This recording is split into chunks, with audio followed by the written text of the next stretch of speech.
There was a young woman named Maya. Maya was kind, too kind. She said yes to everyone. Her friends asked for help. She said yes. Her family asked for favors. She said yes. Her co-workers asked her to work extra hours. She said yes. Maya never said no. She was afraid.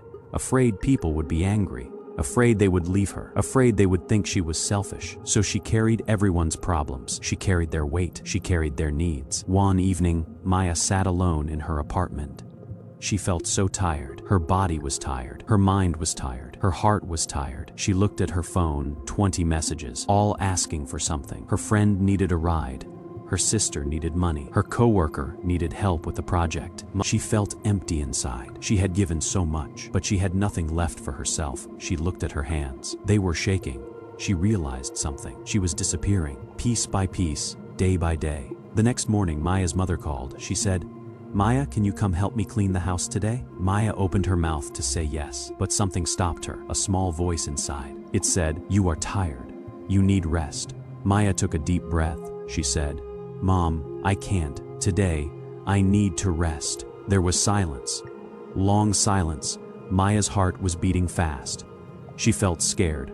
Would her mother be angry? Would she stop loving her? Her mother said, "Okay, dear, rest well." That was all. No anger, no punishment, no rejection. Maya felt surprised. She also felt something else, relief, like a weight lifting from her shoulders. That afternoon, Maya stayed home. She made tea. She sat by the window. She did nothing, just sat, just breathed, just existed. It felt strange, but it also felt good, like coming home to herself. Her phone rang. Her friend Sarah said, "Maya, can you help me move this weekend?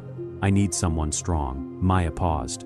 She thought about it. She did not want to help. She was still tired. She said, "Sarah, I can't this weekend. I am sorry." No end of friendship, just acceptance. Maya realized something important. When she said no, people found other solutions.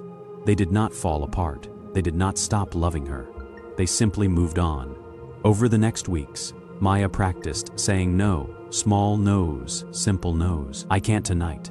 I need time to think. That doesn't work for me." Each no felt uncomfortable, but each no also felt freeing, like opening a window in a closed room. One day, her coworker Ben asked her to work late again. He always asked her.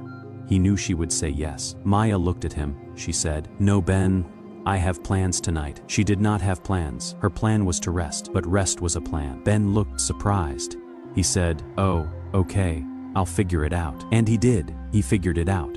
Without Maya, the world kept turning. Work got done. People found solutions. Maya was not responsible for everything. She never was. Maya learned something deep that year. She learned that love does not mean suffering. She learned that kindness does not mean sacrifice. She learned that caring for others starts with caring for yourself. When she protected her peace, she had more to give, not less more. She still helped people, but she helped from a full heart, not an empty one. She said yes when she truly wanted to. She said no when she needed to, and people respected her more, not less, more. There was a man named David. David was a father. He had a son named Jake. Jake was 25 years old. Jake had problems, many problems. He could not keep a job. He spent money foolishly. He made bad choices again and again. David loved his son. He wanted to help, so he gave Jake money. He paid Jake's rent.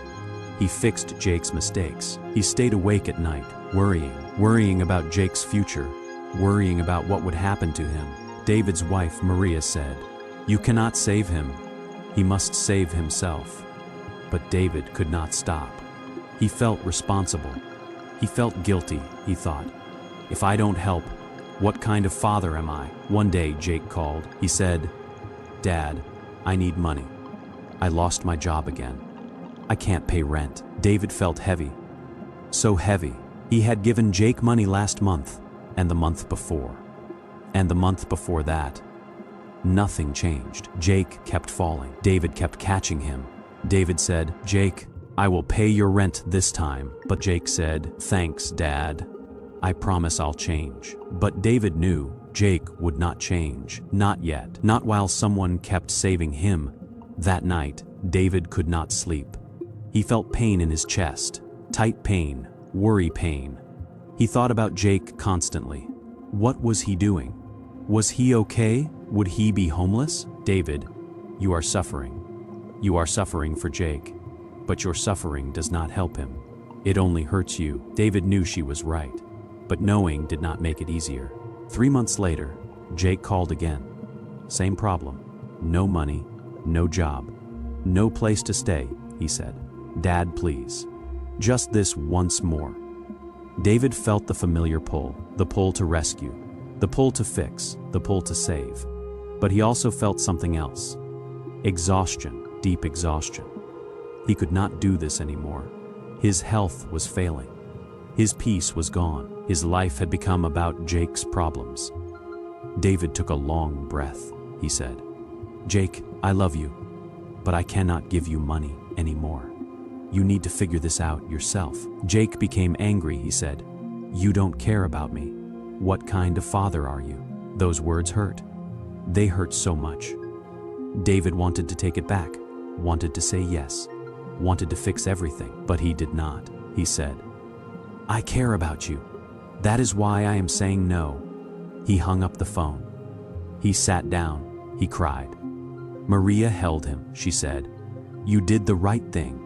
David did not feel like he did the right thing. He felt like a bad father, a selfish father, a cold father. But weeks passed. Then months. Jake did not call. David worried, but he did not reach out. He let go. He released the rope he had been holding so tightly, the rope that was pulling him down. One day, 6 months later, Jake called. His voice sounded different, stronger. He said, Dad, I got a job, a real job.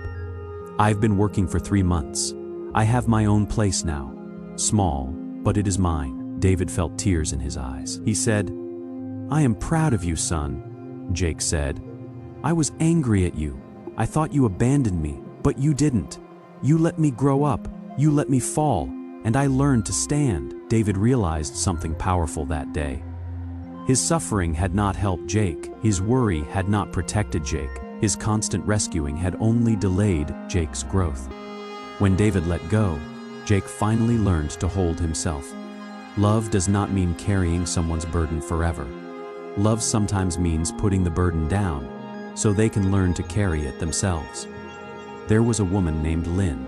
Lynn was a teacher. She cared deeply about her students. Too deeply. When they failed, she felt she had failed. When they struggled, she could not sleep. When they made mistakes, she blamed herself. Lynn worked long hours. She stayed late to help students. She answered emails at midnight. She thought about them constantly. How could she help them more? What was she missing? What could she do better? Her friend Mai said, Lynn, you cannot save every student. Lynn said, but if I don't try, who will? 1 year, Lynn had a student named Tom. Tom did not do his homework. He did not pay attention in class. He failed every test. Lynn tried everything. She offered extra help. She called his parents. She created special lessons just for him. Nothing worked. Tom did not care. He did not try, but Lynn kept trying. She felt responsible for his future. She felt that if he failed, it was her failure. Lynn became ill. Stress made her sick. She could not eat. She could not sleep. She thought about Tom all the time. Why wouldn't he try? What was wrong with her teaching? One day, the school counselor called Lynn into her office. She said, Lynn, you look exhausted. What is happening? She said, I can't reach Tom. I've tried everything. I feel like I am failing him. The counselor said something Lynn never forgot. She said, you can open the door, but the student must choose to walk through. You cannot carry them through. That is their choice, not your responsibility. Lynn heard these words, but she did not accept them, not yet. She kept trying with Tom. She kept pushing. She kept suffering. At the end of the year, Tom failed the class. Lynn felt devastated. She felt she had let him down. But then something unexpected happened. She heard Tom talking to another student. He said, yeah, I failed. I didn't care. I didn't try. That is on me. Lynn realized something in that moment. Tom knew. He knew he had not tried. He did not blame her. He blamed himself. Her suffering had changed nothing for him. He had made his choice. Lynn learned slowly to let go. She still cared about her students. She still helped them. But she stopped carrying their choices. She did her best. She opened doors. She offered support. But she let them choose. She let them walk their own path. When she stopped suffering for others, something beautiful happened. She had more energy, more joy, more peace. And from that peace, she helped her students better. Not from exhaustion, not from guilt, but from a calm, steady place. These three people learned the same lesson. Maya learned that no protects peace. David learned that letting go creates space for growth. Lynn learned that suffering for others does not help them. We cannot carry the weight of other people's lives. We can love them, we can support them, we can offer help, but we cannot suffer for them. Their journey is theirs. Their choices are theirs. Their growth is theirs. When we let go, we do not stop caring. We start caring in a healthier way. We create boundaries. We protect our peace. We trust that people can find their own way. And often, when we step back, they do. Letting go is not abandonment. It is trust. Trust that others can handle their own lives. Trust that we do not have to fix everything. Trust that peace is not selfish. It is necessary. Release the guilt, protect your peace, and trust that letting go is an act of love for yourself and others.